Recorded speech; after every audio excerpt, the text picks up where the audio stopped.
Good morning, good afternoon, good evening, wherever you are. We're going to continue with Sarah Bombranick's Simple Abundance, 365 Days to a Balanced and Joyful Life. January 20th.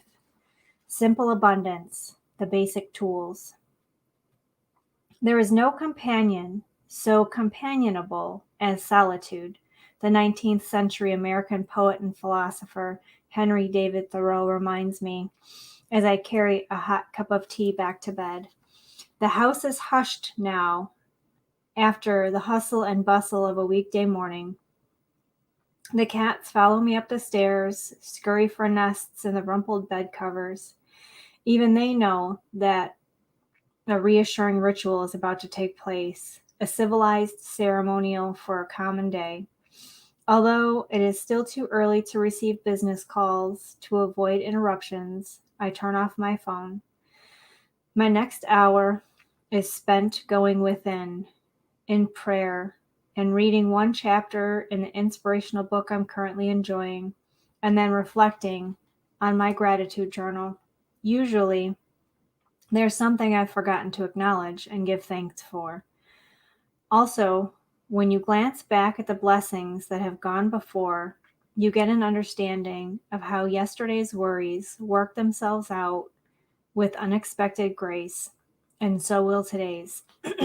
What I do not do is turn on the radio, television, or my computer, because if I do and I'm not grounded, then the day is usually lost to some urgent breaking news, just waiting to suck the life out of me and my day. People ask, what if something important is happening? Don't worry. I'll find out about it when I finally turn my computer on. But at least I've allowed myself an hour of solitude to collect my thoughts and set the day's priorities. See if you can't give yourself the gift of 1 hour a day to journey within. You need enough breathing space to allow your heart to ponder what is precious.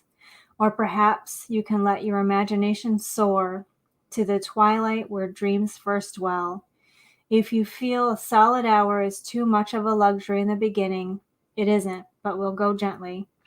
Break up the time during the day. Start with a half hour in the morning and another half hour before you retire in the evening. Most days, after my inner excursion is over, it appears as if nothing has happened that has dramatically changed my life. I have just spent an hour alone. I'm not aware of any new insights, inspiration, or guidance, but sometimes I can bring the larger picture into sharper focus. You will too. This much I know. If you go deep enough, often enough, something good is bound to come back to you. Very often, glimmers of the inspiration I desire or the insights I need will come later in the day when I'm driving, walking, preparing supper, or in the shower.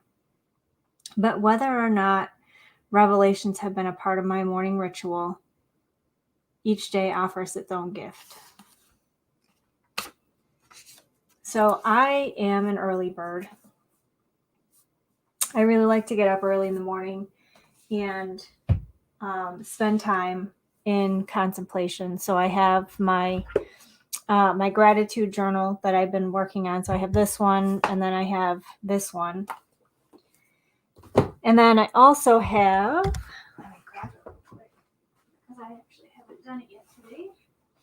I have my daily planner. So every morning I get up and I try to work out. I did not this morning because I had a really late evening last night. Getting up and getting on the treadmill this morning just didn't seem all that appealing. But I do get up and I do not get on my phone right away. I don't check my notifications. Actually, my phone is always set to silent. I never, ever, ever turn it on, ever. No volume, no sounds ever come out of my phone unless I'm really, really waiting for a phone call. Then I will turn it on vibrate, and I never turn the ringer up higher than that. The only sounds that ever come out of my phone are my alarm in the morning when it goes off, and that's it. I do not have any lights that flash for notifications. I have no notifications for emails, social media, none of that.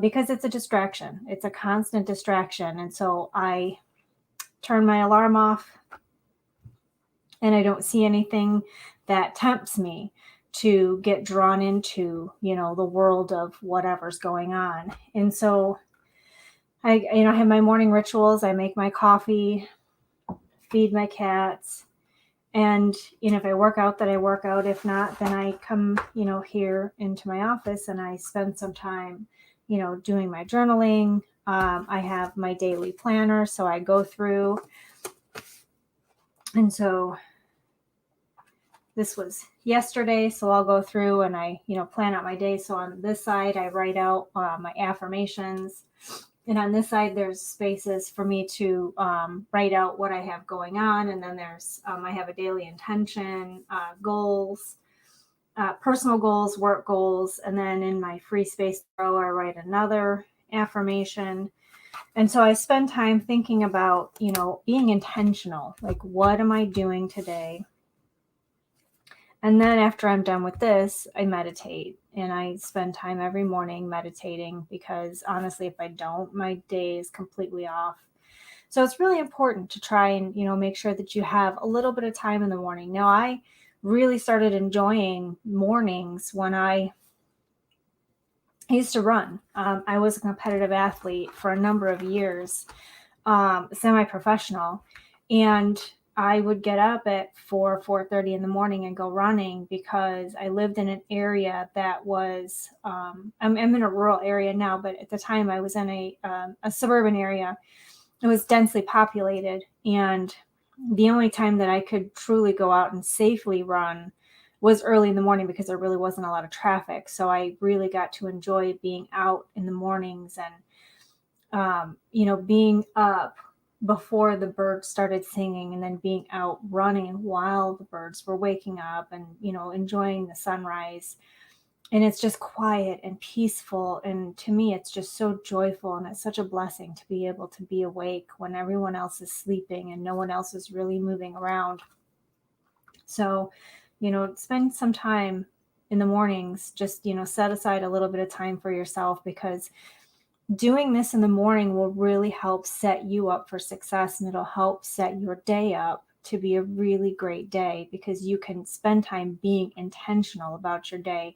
And instead of reacting, which is what we do when we grab these and start going through and reading everything that's going on social media, and did somebody like this, and did people respond to my post, and how many people did followed me or whatever. You become reactional, and in a reactionary mode, you aren't really paying attention to what's going on. So I really invite you to spend time trying to figure out how you can set aside a little bit of time for yourself in the morning. Not everybody's a early bird, and I'm not saying you have to get up at 4:30 in the morning, but when you get up in the morning, do things for yourself.